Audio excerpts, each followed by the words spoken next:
Hey, good morning and good viewing in case you're watching the broadcast. I'm Sporty King and welcome to Gift Friday. Gift Friday, I created it because so often we hear the cliche TGIF, thank God it's Friday. But I say to you, what allure does Friday have to the person that took their last breath on Thursday or any other day before that as it matters? So I learned to use what I've learned through Psalm 92 and 2. It is good to proclaim your unfailing love in the morning, your faithfulness in the evening. In other words, I call it TGIT. Thank God it's today. And then TGIT. Thank God it's tonight. And this Friday, I want to introduce you to actually another TGIF. And that is trusting God is free. Not thank God it's Friday, but trusting God is free. Think about what it costs to be blessed with the greatest gift of the day, waking up. I always say that I reach one goal per day minimum, because my goal every day is to wake up tomorrow. If I don't wake up, doesn't matter what's on my things to do list. So TGIF is thanking God is free. But remember, when we move the T in TGIF to the end, we find what we really must give God thanks for. And that is today. It's the gift. TGIF becomes GIFT. God is for today. And Gift Friday is the online sharing of one of my original poems and its original possible uses to inspire audiences online or in person. Now, each poem will be my gift to you, but here you hear me read it and then share this week's gift.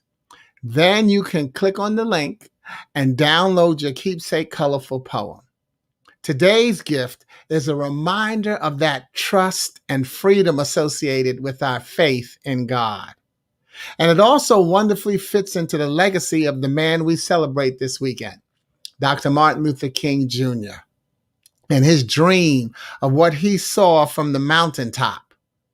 In this poem, you'll hear him remind you, one, that your path requires going through some storms. Two, to thank those who have helped you through and how they helped you. And three, to not be so shocked by your success that you forget that you're a child of God and so many people are proud of you. It's from my book, it's from my book, A Poet in Every Prophet. And the title of this poem is, I Can See the Bottom. My life has been no bed of roses, yet every breath I take smells of success. So my walk through the garden is with confident steps that recognize the grace that supports my successful stride. You see, I can see the bottom, but it can't touch me.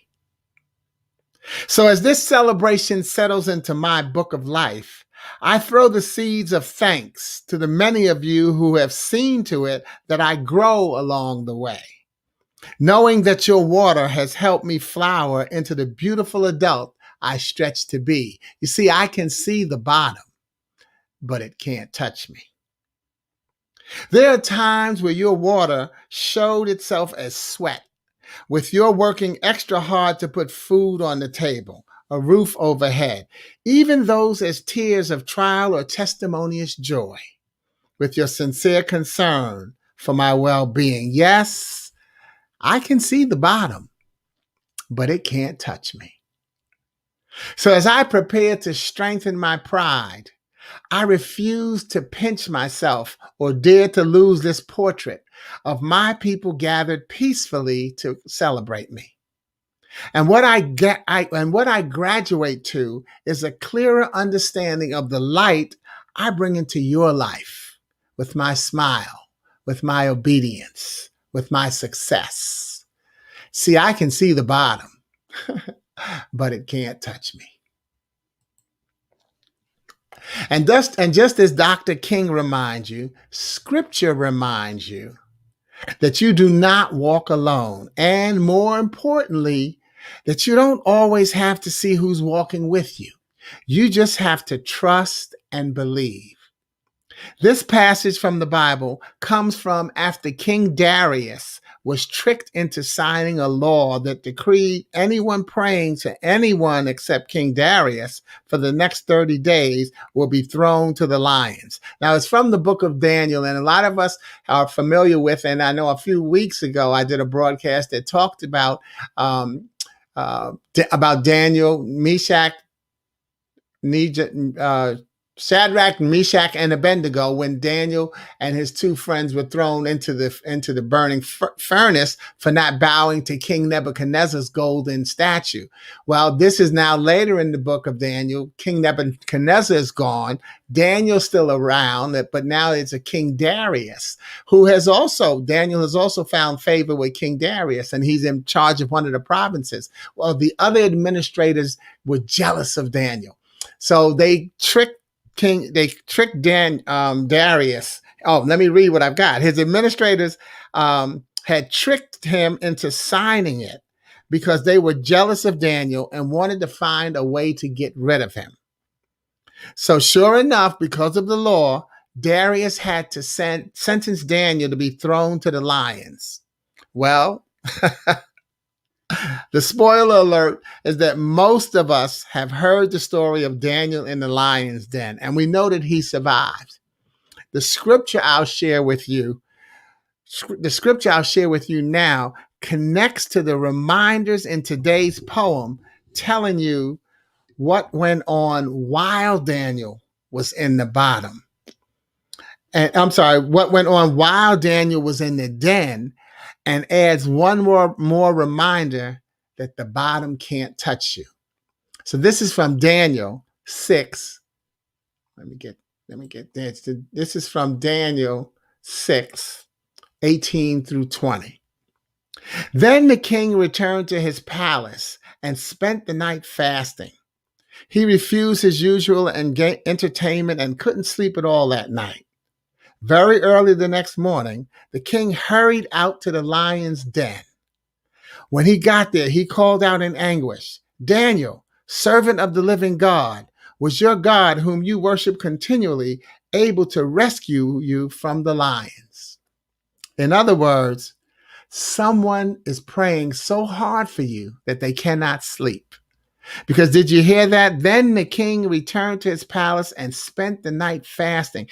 He refused his usual entertainment and couldn't sleep at all that night because he had sentenced Daniel to the lion's den based on the trickery of his jealous administrators. Think about one of my favorite acronyms. In fact, I posted it in a meme a couple of days ago, and it's so you can go back and look at it. It's FOCUS, FOCUS. Finding ourselves creates unlimited success. Focus on you and let other people come into focus. You see, once you decide what you're going to do, once you decide to share your blessing and who you are, there's always someone who doesn't want you to succeed. There'll be plenty of people who want you to succeed, but there'll be a few who won't want you to succeed as well. So the administrators didn't want Daniel to succeed. The king actually did. And so you have to know also that someone is praying for you so hard right now that they cannot sleep. Someone wants you to continue to believe in God and see the light of the next day. So please continue to believe in yourself. You'll help a lot of people's prayers come true. You'll get better at knowing who they are, and you'll see the bottom while smiling, dreaming, and knowing that it can't touch you. I'm Sporty King, and this has been Gift Friday. I'll make sure that I drop the link in for you so that you can click on it and get a copy of your gift. Have a safe and happy, wonderful Dr. Martin Luther King Jr. celebration weekend. God bless you, and ciao.